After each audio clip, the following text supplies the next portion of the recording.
click on this computer. All right, thank you.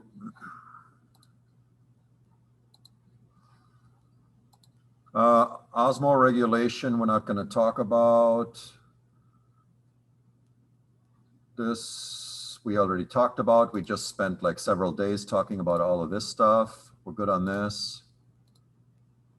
This is where I'd like to be. So good thing I started recording now. Thanks for the reminder. And this is what we're going to take a look at now.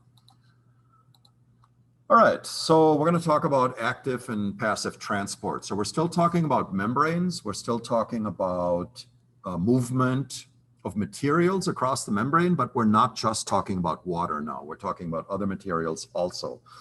And you should know that the difference between active and passive transport is whether it uses energy or not. Okay, so active transport uses energy. That's usually ATP. Almost all the time it's ATP, but sometimes it's other forms of energy. And passive transport does not use energy. It's automatic. Or it doesn't require the cell to spend extra energy.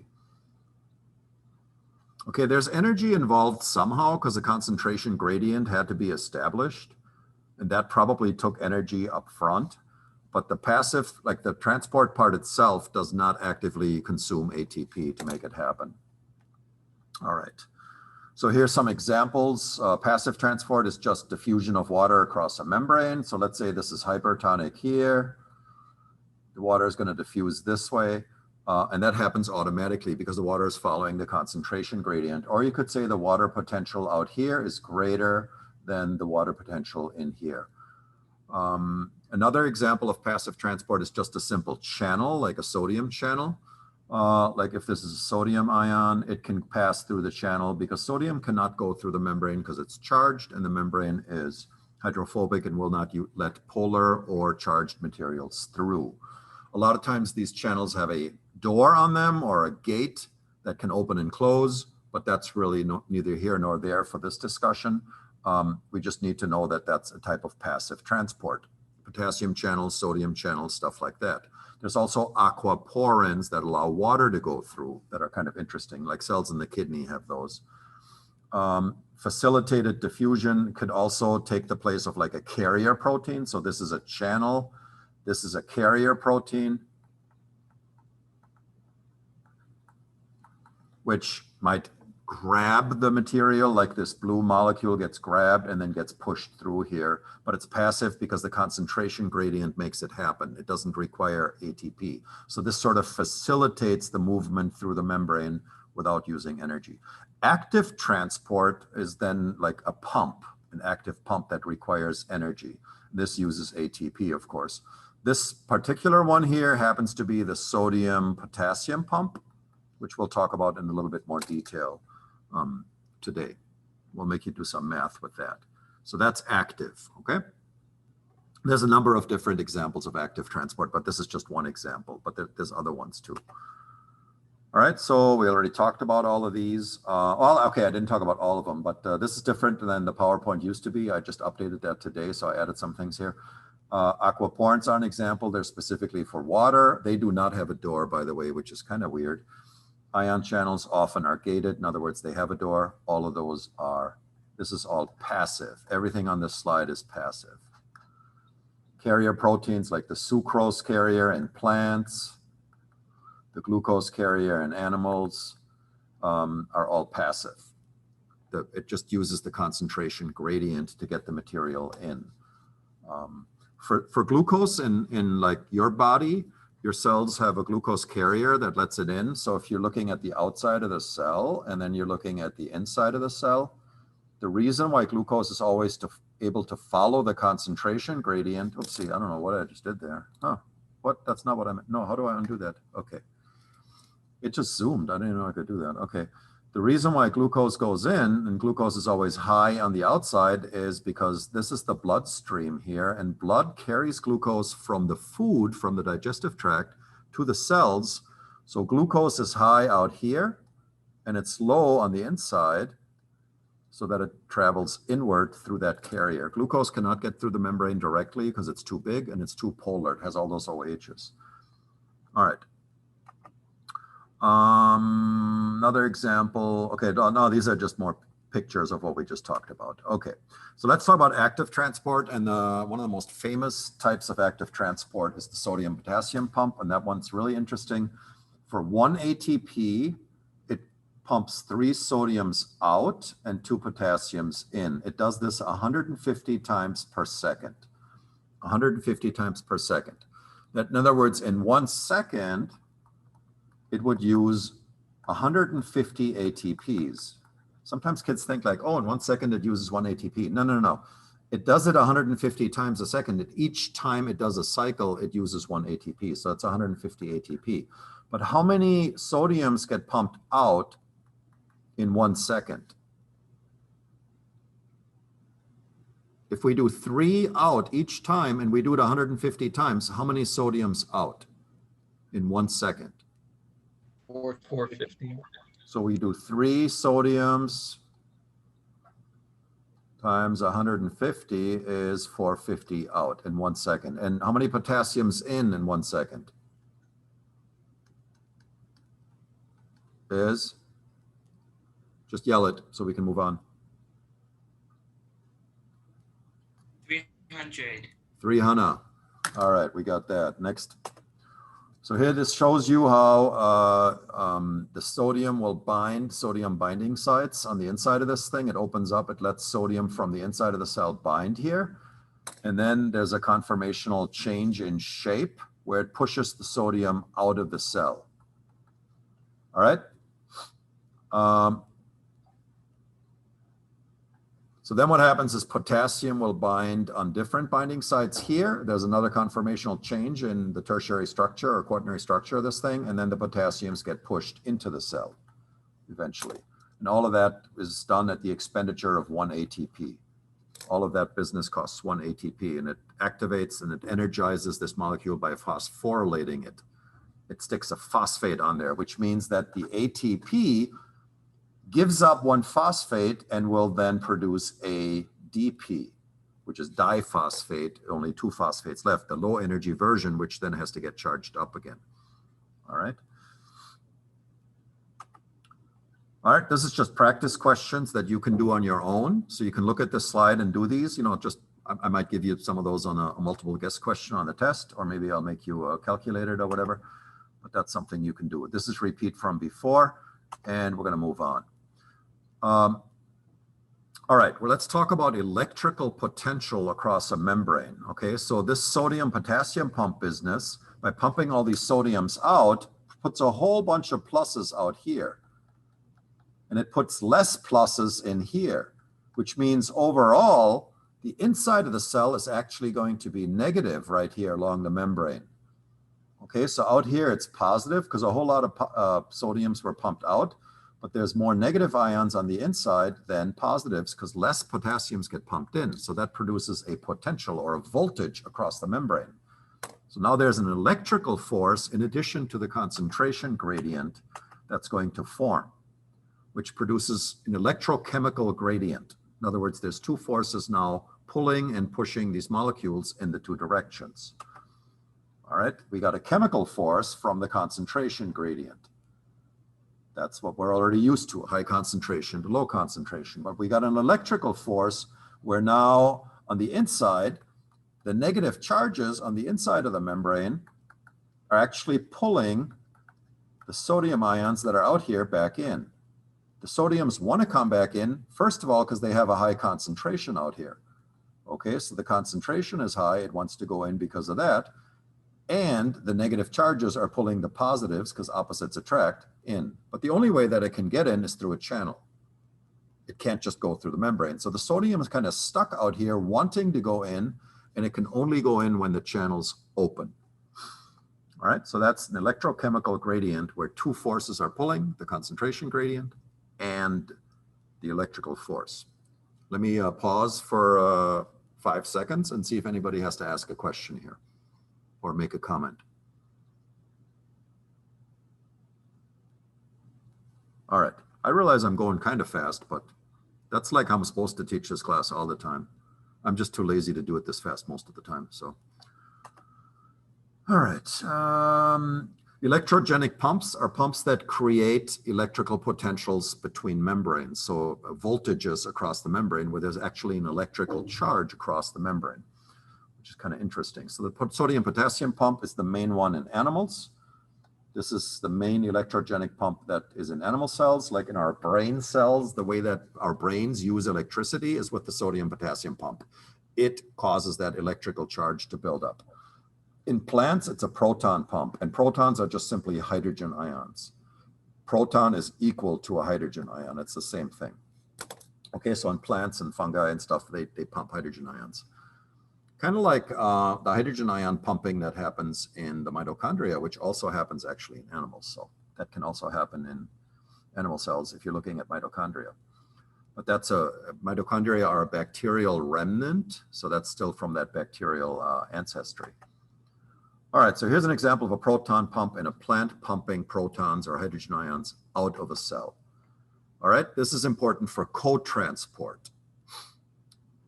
All right, so let's check something out here. So in a plant cell, to transport sucrose, I told you that sucrose transport was passive. I said it was passive, but that was a little bit of a lie. It's kind of true if you just look at the sucrose. Here's sucrose coming in, but it requires a hydrogen ion concentration that's greater on the outside than on the inside. So this is kind of like an energy source that pushes the sucrose in. But the sucrose transporter does not use ATP. There's no ATP used anywhere here. This thing, this proton pump in the plant cell, uses ATP. It pumps the protons out so that there's a high concentration of protons out here that then want to go back in. And the only way they can go back in is through the sucrose transporter or the co-transporter. The hydrogen binds right here at this spot and pushes inward. And while it's pushing in, it's also pushing the sucrose in. Okay, so one might argue that indirectly the sucrose transporter is actually active because it requires this hydrogen energy source, the hydrogen ion energy source. All right, that's an example of co-transport. And an example of the usefulness of a proton pump in plants. Why would plant cells want sucrose getting pumped in? Well, like in a fruit, they're storing sucrose in those cells, like in an apple or a banana, it's storing sucrose, and it needs to pump that sucrose into the cell to get really high concentrations of sucrose in there against the concentration gradient. All right, bulk transport is always going to be active. So this is active transport. In other words, it uses ATP. Okay, and the two types of bulk transport we're going to talk about, bulk meaning lots of molecules all at once getting transported, are exocytosis, which means getting stuff out, or endocytosis, getting stuff in. All right, and that requires energy. It's going to be active. Let's talk about exocytosis first. We're talking about cells dumping materials out of the cell with vesicles fusing at the membrane. Like, for example, a cell in the pancreas might have to dump insulin into the bloodstream. Okay, so you got a pancreas cell here that produces insulin in vesicles from the rough ER and all that stuff going through the Golgi, fuses with the membrane, and then it will do this, fuse here, and then this will open up, and all the insulin will get dumped out. Well, out here is a blood vessel. So this is a capillary, so this is the bloodstream. Okay, so that's exocytosis, dumping the insulin into the bloodstream like that so that it can go to the cells in the body and do its job in lowering blood sugar. All right, that's one example. The other type of bulk transport is endocytosis. We'll talk about those a little bit more. Endo meaning stuff goes in. One example is phagocytosis. That means eating, okay, cell eating. Like macrophages, white blood cells, or amoebas eating something. Okay, another one is pinocytosis. Some people call this penocytosis. That's drinking. In other words, cells just taking up water. With phagocytosis, they're taking up solid food particles. And then the last one is receptor-mediated endocytosis, which is a little bit more complicated, but I think we'll have time to talk about it because we still have 5 minutes. We will be able to do this. This is exciting. All right, so phagocytosis is just simply like an amoeba or a white blood cell eating a big food particle. It makes this vesicle that then forms, it forms a food vesicle or food vacuole, you could call it, which then gets digested through little lysosome vesicles that'll fuse with this and dump their enzymes in there. And you learned about lysosomes in chapter 6. You know all about that. All right, freshman year, I show a lot more on this. I show a lot of pictures of amoebas eating a paramecium and turning to chicken. I'm not going to do all that now, but you guys can look at your freshman stuff for that. All right, in pinocytosis, it's just basically water and whatever is dissolved in the water, whatever solutes that's shown by the triangle here. That could be sugar, it could be salt molecules, could be protein, whatever. Okay, that's just taking in water. So that's pretty simple. There's not much else we're going to say here. But receptor-mediated endocytosis is a little bit more complicated. Okay, so what we're going to have here is a special molecule that binds a receptor on the surface of the cell. And anytime a molecule binds a receptor, a protein receiving kind of molecule, we call that molecule a ligand. Or some people call it ligand. I call it ligand, okay? And that binds the receptor. So the receptors are literally there. That's these red Y-shaped things, these guys.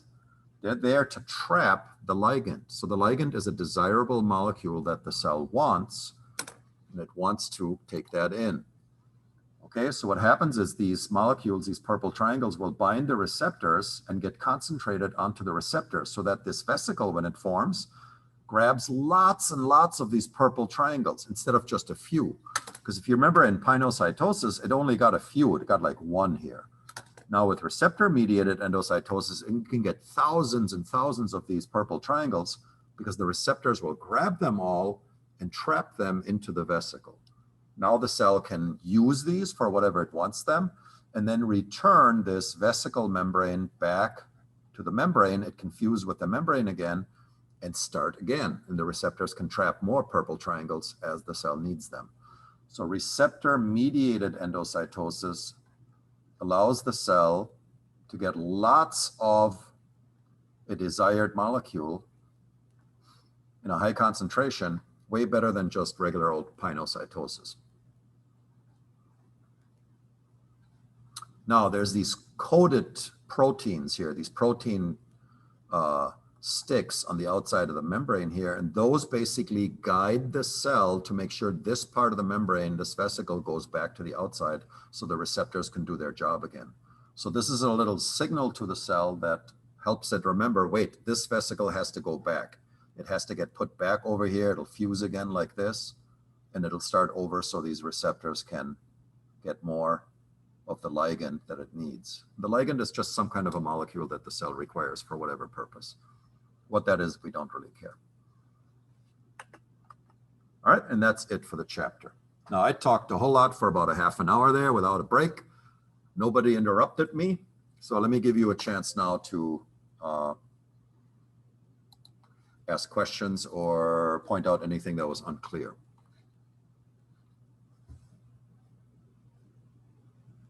Either it was really, really good and you guys all understood it perfectly, or you're so stunned right now that you have no idea what to say even.